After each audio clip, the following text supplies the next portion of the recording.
Hola, mi nombre es Carlos Narváez, nací en 1977. ¿Qué les puedo contar?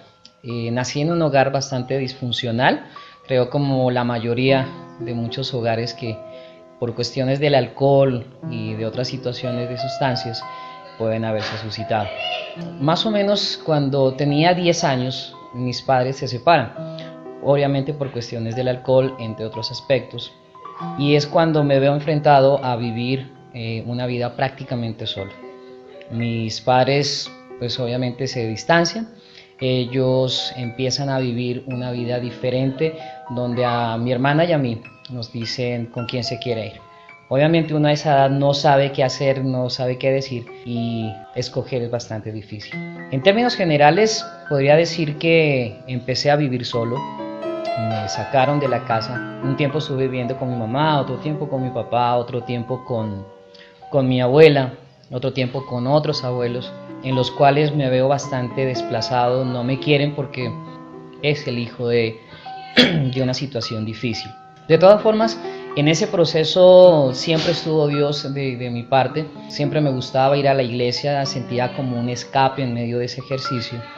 Pero igual el resentimiento en mi vida, a pesar de ser niño, porque uno cuando es niño no comprende los problemas de los adultos, así sea muy pilo, como dicen algunos padres. Me empiezo a refugiar en muchas cosas, en los amigos, me empiezo a refugiar en lo que es parte de la iglesia, de lo que yo amaba en ese momento. Quiero asistir más a una iglesia católica porque había un padre que era bastante chévere, bastante juvenil, y empieza un deseo por amar cada día más a Dios. De esa manera pienso durante muchos años llegar a ser sacerdote. A través de unos inconvenientes, entrando casi al seminario, antes había algo que se llamaba el preseminario, se suscitan ciertas cosas que hacen que yo abandone, no la fe en Dios, pero sí la fe en una iglesia como tal. Empiezo a buscar nuevos horizontes. Es así cuando ingreso a la escuela de policía. Tenía 17 años, eso fue en el año 1995, a mediados. De igual forma, finalizando ese año sucede algo bastante loco, y es que aunque yo ya estaba viviendo un poco más en el alcohol, me gustaba mucho el alcohol, llega un grupo de jóvenes de una iglesia en Cali, que estaban en el Teatro Imbanaco. Ellos se reunían allá, llegaron a la escuela de policía a hacer una actividad para todos los que estábamos allá, y conozco a una serie de jóvenes bastante geniales, locos, diferentes, porque en mi concepto y en mi amor a la iglesia católica pensaba que los cristianos nada que ver. De esa misma manera no los querían, no los aceptaban. Pero empiezo a ver a los jóvenes y empiezo a ver locos realmente diferentes, que uno dice, venga, realmente son cristianos. A mí me vendieron una imagen de cristiano, no sé, serio, etcétera. Y ellos no eran así, de tal forma que me atrae mucho en ese tema. Y el chico me invita a la iglesia. Yo le digo, listo, vamos, cualquier día caigo por allá. Y él me llamaba, y yo, sí, mañana voy. Y cada vez que iba, la verdad es que yo me quedaba tomando la noche anterior. Creo que el chico se cansó a los 6 meses de llamarme. A los 2 meses de eso, dentro de mí empieza como ese deseo, ¿ve? Este chico no me llamó, ¿qué le pasaría? Voy a ir a la iglesia, ya sé dónde queda, voy a ir. Y siempre me decía lo mismo, pero la noche anterior hacía lo de siempre, tomaba hasta altas horas de la madrugada, hasta que un día dije, no, voy a ir, no sé por qué, pero quiero ir. Efectivamente, la noche anterior me puse a tomar, y tomé muchísimo esa vez, y me acosté a dormir, y me acuerdo que me dije, hoy tengo que ir a la iglesia, y me volví a acostar. Lo siguiente que recuerdo fue que me estaba bañando. Lo siguiente que recuerdo es que ya estaba vestido y estaba caminando por la 52 Sur en Cali. Lo siguiente que recuerdo es que había llegado al Teatro Imbanaco, y entiéndenme, de donde yo estaba, que era en Unicentro Sur, la 52 Sur, al Teatro Imbanaco, es bastante lejos. Y no recuerdo casi ese lapso de tiempo, solo recuerdo esas fracciones. De ahí, cuando llegué, vi una fila enorme, y yo dije, ay no, si ya llegué aquí y tengo que hacer fila, no voy a entrar. En ese preciso momento se acerca una persona y me dice, ven, tú vienes a la iglesia por primera vez, ¿verdad? Yo le dije, sí. Entonces me dijo, no, tú no haces fila, ven, sigue, y me hizo entrar. no tuve que esperar nada y me dejó entrar. Yo mismo me senté en la mitad de las sillas, de la sección de sillas, y dije, pues bueno, si algo pasa, pues me voy. No fue así, realmente las personas que llegaron se sentaron al lado mío, por lado y lado. El espacio era bastante angosto, no era fácil de moverse a través de las sillas, y yo digo, me hicieron la encerrona. Empezó la adoración, y creo que los que ya saben de este tipo de temas de la adoración, y cuando uno va por primera vez, puede ser muy bonito, pero también puede ser un poquito abrumador. Lo siguiente que recuerdo es que el pastor dio el mensaje de la palabra, y yo solo lloraba y lloraba y lloraba y lloraba, no sé por qué, pero lloraba y lloraba y lloraba, y eso me impactó porque creo que tenía demasiadas cosas reprimidas, y ese día lo solté. Así empecé a vivir un proceso con Dios, y empecé a reunirme con ciertos jóvenes. Era difícil porque entre el estudio de la policía y mi vida como tal dentro de la iglesia no compaginaban los horarios. Pasa el tiempo, soy trasladado ya a Bogotá, donde fui escolta de un representante de la Cámara. También estuve trabajando con senadores, pasamos varios momentos difíciles en ese proceso, y conocí una nueva iglesia en la cual me volví mucho más cercano a las personas de la iglesia. Empecé a servir, fue mi primer encuentro. Empiezo a ser trasladado a otra parte, llegué a Tumaco, Nariño, mar adentro, 8 horas por lancha. Empecé a vivir un proceso diferente. Lo más difícil para mí fue cuando entra la guerrilla en ese momento a hacer una toma. Yo estaba de visita en una de las estaciones y yo ya estaba un poquito alejado de Dios, bueno, bastante alejado de Dios, pero cuando tú empiezas a ver que te disparan, que las balas trazadoras pasan por tu cabeza, recuerdas a Dios bastante bien. Temo por mi vida, empieza un proceso difícil por el cual termino renunciando a trabajar en la policía. Me dolió, sí, pero al mismo tiempo ya estaba más tranquilo. Me trasladan a Pasto y empiezo a vivir un nuevo proceso en una nueva iglesia. Me gusta una chica, la cual acaba con todas mis emociones porque me traiciona con otra persona de la iglesia. También me sucedió de todo, y obviamente salgo nuevamente de la iglesia. No me gustó el sistema, no me gustó el proceso, no me gustó el dolor emocional y sentimental, obviamente, que me causó. Porque cuando tú más te involucras también empiezas a ver errores, y cuando no tienes a alguien que te guíe, un líder que esté pendiente de ti, empiezan a suceder cosas complicadas. Es así como empiezo a caminar una vez más en el mundo. En ese momento empiezo a conocer a una chica espectacular que hoy ya es mi esposa, y me enamoro de ella, empiezo a cortejarla, y conocí en medio de ese proceso una nueva iglesia. La llevo, a ella no le gusta porque no entendía nada, no escuchaba nada, y pues como a ella no le gustó, yo tampoco, dije, listo, no volvamos, porque pues estaba más interesado en la conquista, en estar con ella, que realmente buscar a Dios. Es así como vivimos un proceso continuo de crecer juntos, después de eso ya a compartir una vida juntos, y en medio de ese proceso llega nuestra primera hija, Damara. La cosa más espectacular que puede suceder a un padre es llegar a tener un hijo. Y lo gracioso es que más o menos llevaba un proceso de 10 años orando por tener una esposa y por tener una hija. A los 10 años ese proceso llega. En esa parte recuerdo algo, y es que ya mi esposa se lo contaba, es que el pastor, Lucas se llama él, sé que estaba viviendo en Estados Unidos, nos decía a todos los chicos: cuando ustedes quieran conseguir una pareja, lo más importante es que la describan como la quieren. Entonces obviamente en ese momento uno estaba, que te ame, Señor, que te quiera mucho, que tú seas el primero y que me ame, que me quiera, que me respete, etc.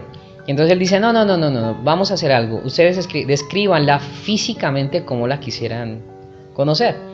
Y obviamente pues yo fui bastante detallado, y lastimosamente no recuerdo dónde dejé esa hojita, pero literalmente describía lo que hoy es mi esposa.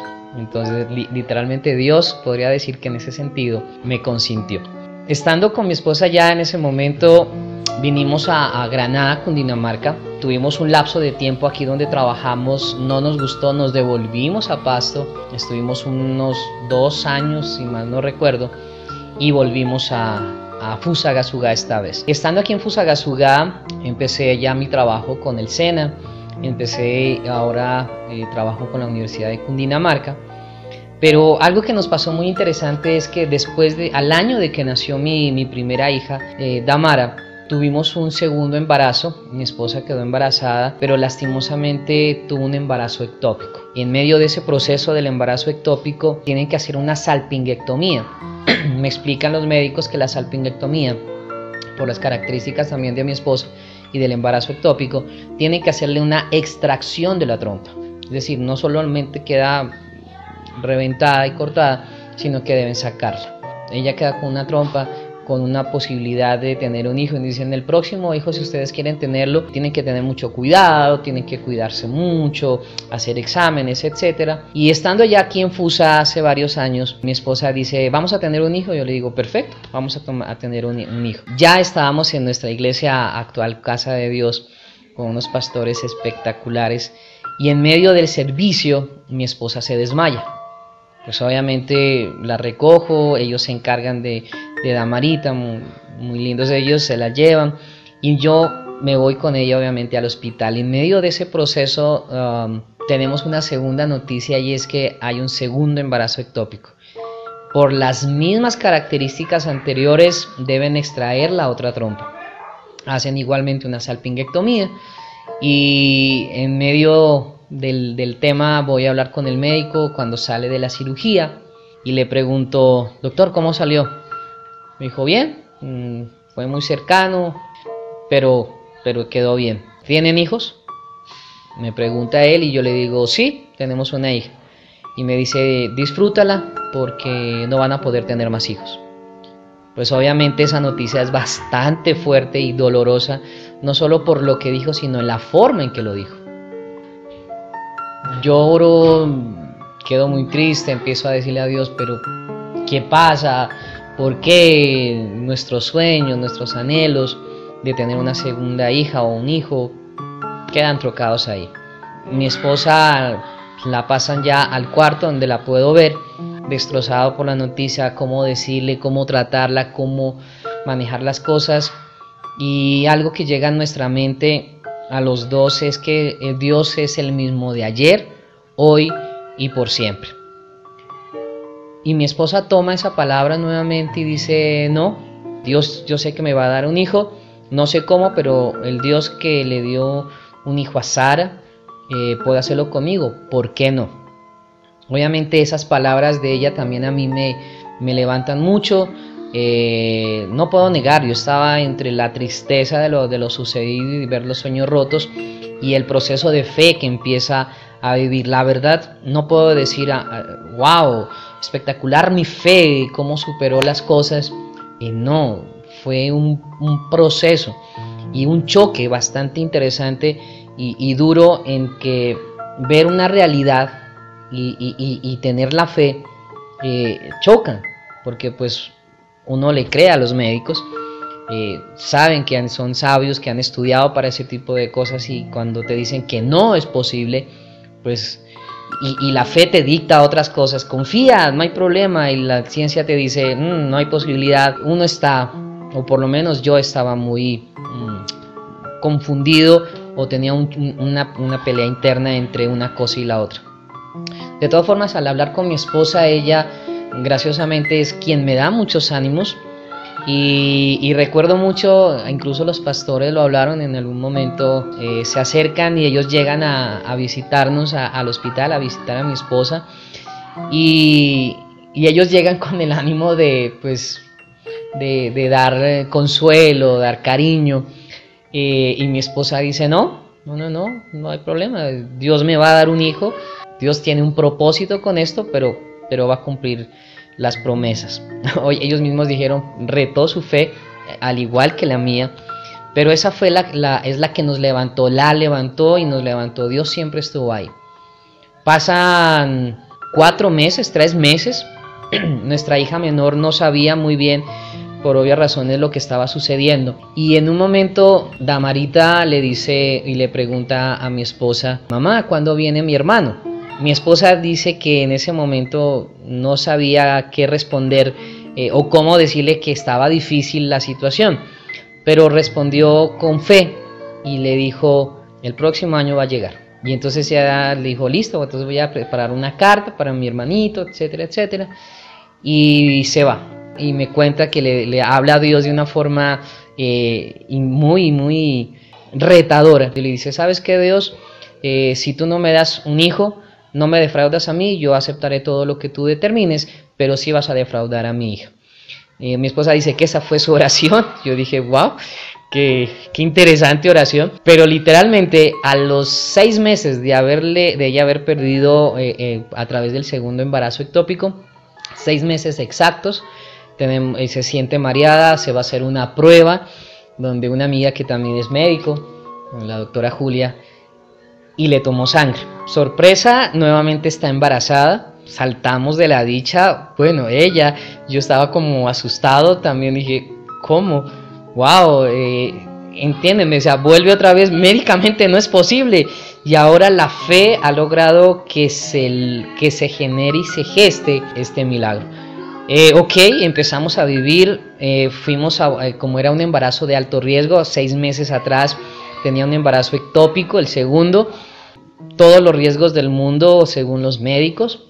Entonces entra en ese proceso de un embarazo de alto riesgo. Nos envían donde los mejores y los más extraños títulos de los médicos, demasiado especialistas, que créeme, son innombrables para mí en este momento. Y ellos miraban y decían: no, eso es mentira, usted no puede estar embarazada. Pero mire, doctor, acabamos de salir de la ecografía, mire la ecografía, dice que está bien, que está completo, que no tiene nada, está funcionando. Dicen: pero no, es imposible, médicamente usted no puede decir qué hizo. Decimos: es un milagro. Los milagros no existen, esto está mal, es mentira, usted no le hicieron embarazos, usted no tuvo embarazos ectópicos, a usted no le hicieron salpingectomía porque no puede estar embarazada. Nosotros, ok, no queríamos chocar con ningún médico, no hay problema, ok, pero ahí está, no hay problema, pero ahí está. Hasta que llegó un momento en que literalmente no aguantamos más con una doctora, si no estoy mal, nos dijo: no, esto no puede ser así. Y mi esposa le dice: perdón, ¿me puede leer estos exámenes? Sí, claro, con mucho gusto. Primer embarazo ectópico, salpingectomía, complicado, sí, perdió, fue difícil. Revisa más adelante, segunda salpingectomía por embarazo ectópico, esto está mal. Salpingectomía 1, salpingectomía 2, esto no puede ser posible. No sé, después los miramos con más calma. Y así nosotros, sin decir nada, callamos a más de uno que quería cancelar o decir que no era un milagro y que todo lo que se estaba diciendo era mentira. Nos disfrutamos el embarazo, nos disfrutamos cada momento. Mi hija se gozaba con la pancita. El 29 de enero nace Ivette Selena. Fue espectacular. ¿Cómo poder describir un milagro? No se puede. Puedo decirles algo. Creemos, o por lo menos muchos vivimos por fe y creemos en la fe, pero cuando se presenta este tipo de retos, este tipo de pruebas, de momentos y circunstancias, vivir la fe en ese sentido, ver la fe en acción, te cambia toda la percepción. Hoy podemos decir que vivimos por fe. A veces se nos olvida la fe, a veces los problemas nos dan situaciones que uno dice: ¡ay! Pero cada vez que vemos a Damara, mi primer milagro, y a Selena, mi segundo milagro, nos rendimos y decimos: ¿sabes qué, Dios? Tienes el control, tú sabes por qué haces o por qué suceden las cosas, mi trabajo simplemente es obedecer y lo hago. Y mi esposa y yo cada día vivimos para Dios. Hoy ya nuestra hija tiene 4 años, ya en enero cumple los 5 años Y son 5 años maravillosos, 5 años donde vemos cómo ella ama las cosas de Dios, disfruta todo. ¿Qué más puedo contarte? Estoy feliz, estoy trabajando en el área que más me gusta, soy docente. Dicen que soy muy buen docente, eso espero, porque lo hago porque amo lo que hago y quiero servirle cada día más a Dios. Hola, mi nombre es Carlos Narváez y mi vida dio un giro de 180 grados.